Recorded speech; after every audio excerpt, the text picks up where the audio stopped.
disclaimer, this is not a blind commentary. I've already seen the show at least 1 billion times, believe me, I've checked. This is intended to be a sort of commentary or a review of the show while I'm watching it. For copyright reasons, I'm not going to be showing the show on screen like usual reaction videos do. This is good for 2 reasons. One, if you want to hear my commentary alongside your viewing of the show to keep track of where I'm at in the episode, you can. Just play your episode when the countdown timer is up. And 2, I can give my thoughts on the show much faster this way, without much editing. So without further ado, let's start the episode. Hello everyone, and welcome to the fourth video in my series of review commentaries for Avatar: The Last Airbender. This is the 4th episode of Book 1, The Warriors of Kyoshi. I really like this episode a lot. I don't think it's one of my favorites. It's not like in my top 10, but it's really hard, man. It's really hard to say like what your top 10 for the show is. I tried writing a script for my top 10 Avatar episodes. It's really hard. It's really hard to write a script like, oh, these are the top 10 best episodes of the best show I've ever watched. Like, it's really difficult. But yeah, I really do like this episode regardless, even if it isn't in my top 10. I love this moment too. I love this moment where Zuko's meditating with the fire on the candles, like, growing and shrinking. I love that imagery. It's just so cool. Like, Zuko's trying to find calm and peace, and like they have like the Chinese lute playing in the background, and I love that drawing of Zuko with the scar. The left side of his face, it's like at an angle. I love that. It looks really great. I love how Zuko's just like, keeping a level head is a sign of a great leader. So whatever you have to say, I'm sure I could take it. He just blows up. Oh, Iroh just has a fan. He's just chilling. It's a great fake out. Zuko's just like, he's clearly a master of evasive maneuvering, and then it finds out you find out like they don't really know where they're going. They're just kind of surfing over the water. Well, not surfing, but they're flying over the water, just looking for Kyoshi Island. They're just like, no idea, but hey, it's near water. I think this is like one of the first episodes that really executes this perfectly, this idea that like, a lot of these episodes, they introduce an element that gets resolved in the episode, but it also develops the characters. Like, right there, they just showed Aang, like, they showed him with the marble trick, and he's trying to impress Katara, so that's set up for later when he lets the Avatar title get to his head, and he's trying to impress all these girls and stuff. It's really subtle, and it's nice. And the show does it all the time. It does it like it's a fucking magic trick. It's amazing.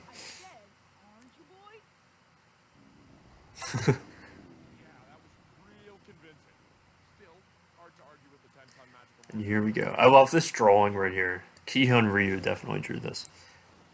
Drawing Osaka. He's just like, oh. He just looks amazed. He's like, holy shit, what the hell is that giant fish? There's definitely some animation here that's taking inspiration from Fully Cooley. That's one of Brian Konietzko, the co-creator of Avatar. It's one of his favorite animes. So like, he definitely said, hey, animators, animate it like this. And that's done a lot in this show, which I like. He's taking inspiration from things he loves. It's great. Of the animation here. Yeah, this is definitely animated by Ki-Hun Ryu, who did a lot of the animation for the first 2 episodes. I love Aang's smile right there. I love it.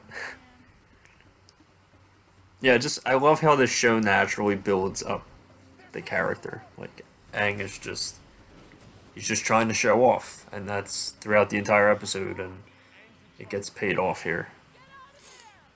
And again, consequences. Aang's just, going through, like, he has no idea that the Unagi is in the water and he's in danger. And it's like, dude, this is the show's way of showing you that, like, you mess around too much, you're gonna get in trouble, man. Like, you mess around too much, there's gonna be consequences. I really love this show does that. It's like, it has these life lessons, but they're really subtle and they're not really focused on too much. And it's just handled really well.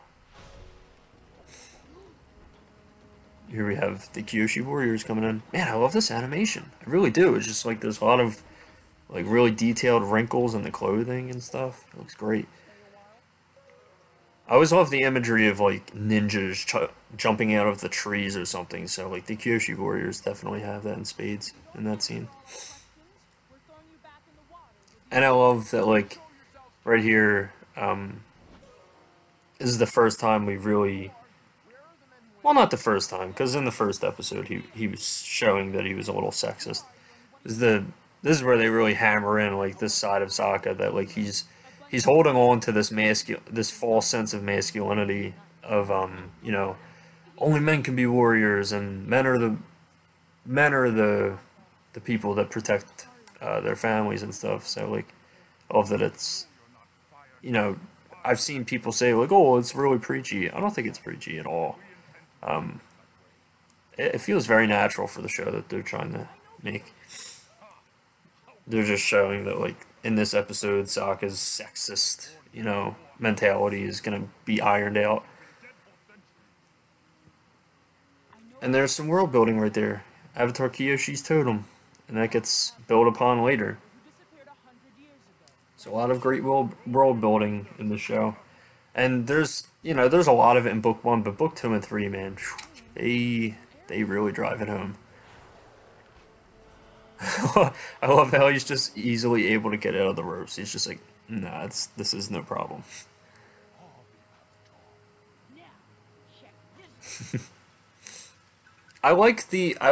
Oh, here's the foaming mouth guy.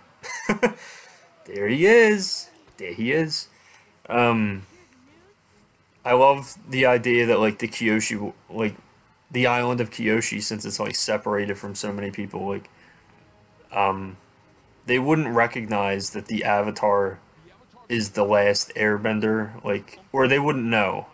Or Suki mentions, like, right here, that, like, the last Avatar was an Airbender, but, like, do they know what an Airbender looks like? And that's why, like, they're so surprised to see that.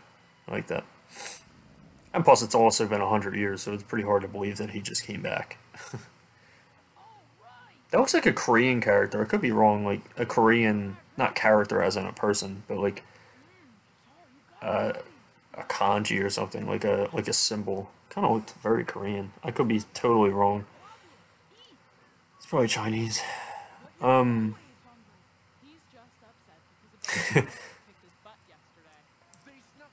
Like, they make, while Sokka is being, like, sexist and stuff like that, they don't make it unlikable. They play it for comedy, and they make his reactions really funny to everything. That's definitely some improv right there from Jack DeSena, Sokka's voice actor. When he just, like, walks off with the food, and he's like, this is tasty. Like, for a fact that Jack DeSena definitely improv that line. I love this montage coming up with, Aang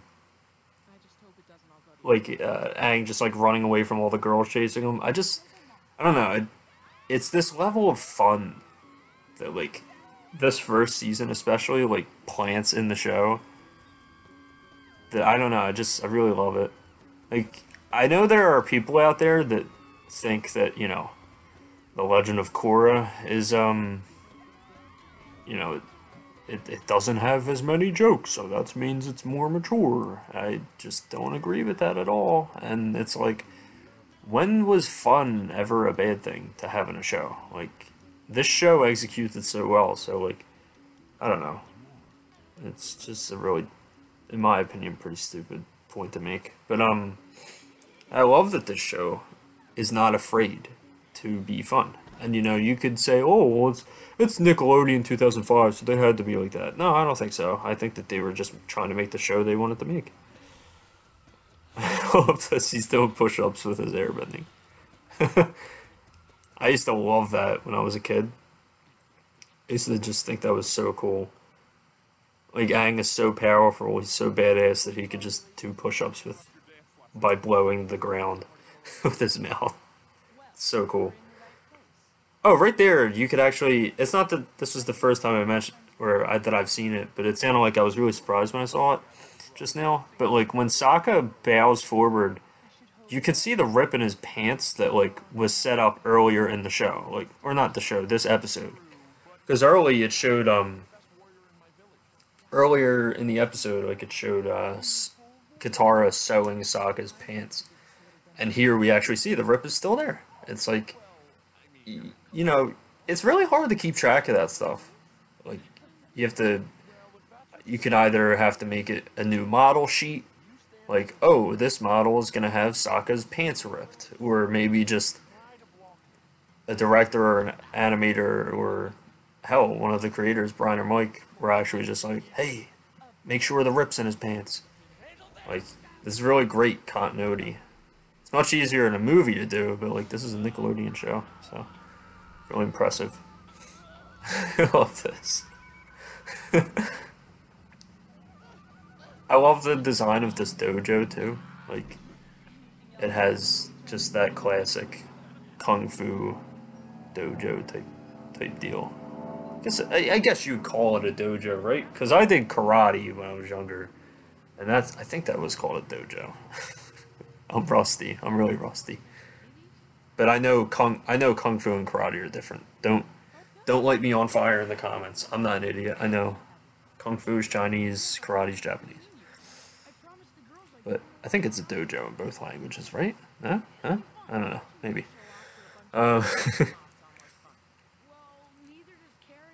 Those foods look really good. Like, I'm not into like vegetables and fruits or anything like that. I really should be, but I'm not. But yeah, those foods look really good that Katara is putting in her basket. I want to eat them. They're drawings. I want to eat them. It looks so good. I like that Katara is calling Aang out for him being a show-off. And Katara, maybe she's being a little jealous too, you know. There's that part of her that becomes part of her character, especially in like the waterbending scroll episode. She's so jealous and frustrated that Aang is being better than her, essentially at waterbending. So it's like it adds a little bit of a layer to her character. I also love right here that Sokka comes around to this really, really quickly. Like he's just like, you know what? I was wrong. I was totally wrong. I shouldn't have treated you that way, and I shouldn't have said what I said. And I would be honored if you teach me. I love that. I love it. Just makes these characters so likable, and you can, you know, there's a lot of people out there that say like, oh well, not everyone's likable in real life, so that's not realistic. It's like, but you want to root for these guys, and it is realistic. The way they handle this stuff is realistic. It feels totally believable that Sokka would get his ass handed to him by a girl being sexist, and he would go, you know what? I was wrong. It feels realistic. It's not just like, you don't have to have everything be dingy and dramatic and sad all the time. A lot of shows do that. I can't stand it. The show does it really well. Yeah, I like this little scene, this little detail of Katara just playing with water in a bowl. It's cool. I really do love these backgrounds though. You know, they're not like the most super detailed backgrounds ever, but it looks like wood. It looks like real wood, and it really does sell just the design that they were going for. It looks really realistic. There was like a little bit of like light fading away from like the dojo for a second right there. That was really cool. I like that little detail. Some really great drawings of Suki right here. You'll hear me say that a lot. Like, oh, these are really great drawings. The animation is so good. Um, ah, I like this moment. The banter between Suki and Sokka is really nice. And it's set up for, like, you know, he might have feelings for her. I like it.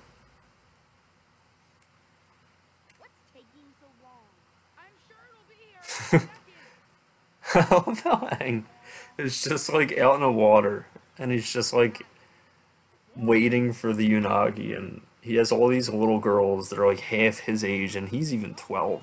He's half his age just sitting on the beach just waiting for him to ride this thing. I love it. Makes the characters so like innocent and, well, like children. And here's Katara feeling bad and apologizing. Aang's apologizing too. This is what Avatar is all about, man. It's all about the feels. It's all about the relationships of the characters and how they interact with each other and how they grow. And that's the hold that this show has, among many other things. And here's the Unagi. You know, they set up that there's consequences for being an idiot. And this is the time where he's like really, really in danger. Like, he was in danger before, but this is the time where it's just like, oh shit, I'm literally in front of this thing, and I can't escape right now. Jesus. it's pretty crazy. I love that eye detail too. I love the shot also with in between or inside the mouth, the tongue moving. It's really great animation. It looks so good. It looks like basically, you know, they were going for this, Brian and Mike, they were going for a very Studio Ghibli type look to it. It really does look like it. Like the water detail and the characters and how rounded everything looks, and looks really great. Oh, water animation. Oof. Oh my god, that water animation looks so good. I love water animation. I love it when it's done that well. And here's Zuko. This is actually a pretty intense episode, to be honest. You know, like, it's not intense in the sense that, like, characters are in mortal danger and the tone and the themes are really mature. It's just like, damn, there's a lot of tension in this episode. There's like 2 encounters with the Unagi. There's an encounter with the Kyoshi Warriors, who at first were enemies. Now there's the Fire Nation. And it's not just the Fire Nation, it's Zuko. And a great scene is coming up, too. A great fight scene. Which, you know, really sells what I was talking about in my why Zuko is my favorite character of all time video. Is that, like, Zuko gets his ass kicked all the time. And that's, like, one of my favorite parts of his character, is that he really does get knocked around a lot. And, you know, it's played for comedy at times, and it is funny, but I just love that they were like, you know what? Most shows would have the main villain be like this unstoppable badass, and Zuko is not that. He's a human kid that can lose very easily. So it makes his rise and his climb to power and, like, him getting better at firebending all that more rewarding for the audience. Is that, like, you just feel so friggin' sorry for this guy.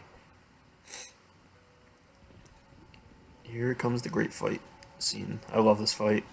Just has this really great kung fu movie feel to it. Great fire animation. Oof. Damn. The animation looks just amazing. I'm almost certain Kihon Ryu animated this too. He's just a master, man. Like, he really is. And here we go. The confrontation between Zuko and Aang. This is like the iconic book 1 feel. Like, whenever I think of book one of Avatar, I always think of Zuko fighting Aang. Just, here we go. Here's the fight. I love how he closes the distance between them because he knows airbending is non-defensive, or is very defensive, non-offensive, so he has to get closer. Damn. Zuko got hit through the hut. I love that Aang, after he hits Zuko so hard, he has like a look of disappointment on his face. Like he wasn't proud of what he just did. He knows that he has to protect himself and everything, but it doesn't bring him joy that he has to hurt people like that. This is really the episode, I think, where Aang fully realizes how important he is and how much weight his title as the Avatar really holds. I mean, he's always going to have these, for now at least, he's going to have the Fire Nation chasing him. There's always going to be opposition, and I really love this episode a lot. It's really great. It's like the full package. Great animation, great character development. There's a lot of great character development in this. I think this is the most we've had so far in the show. Only 4 episodes in, we've had a lot of great development. We've had Katara and Aang going through some conflict between jealousy and showing off. That gets resolved pretty naturally. We have Sokka being sexist. He's not very sexist now. Like, he's more willing to learn from women, like, which is great for his character. And now we have Aang fully accepting, I think. This is where he fully accepts his responsibility. He's like, you know what? I'm the Avatar. I'm here now. And I need to correct my mistakes. Mistakes that we don't know about until episode 12, which is one of the best episodes this show has ever produced. And I can't wait to talk about it. I can't wait to do my review commentary for that episode. And I'm pretty sure a lot of you watching are going to be like, yep, can't wait. Because that episode is amazing. I love that I love that drawing of, like, the Fire Nation soldiers and Zuko getting wet. I just love seeing them get wet. Okay, that sounded messed up. But that's a great drawing of Katara. I really like that. Drawings, I guess, because it's in animation. And that's the episode. It's off cheerful, but still great. Written by Nick Nalis, head writer Aaron Ehas. Yep, so that was episode 4, The Warriors of Kyoshi. Really love it. This is, like, I think one of the most, the other episodes before it, 1, 2, and 3 have a lot of substance too, but, like, this is the most substance, at least so far at this point. It's really early on in the show. Really great stuff. Great stuff. Love it.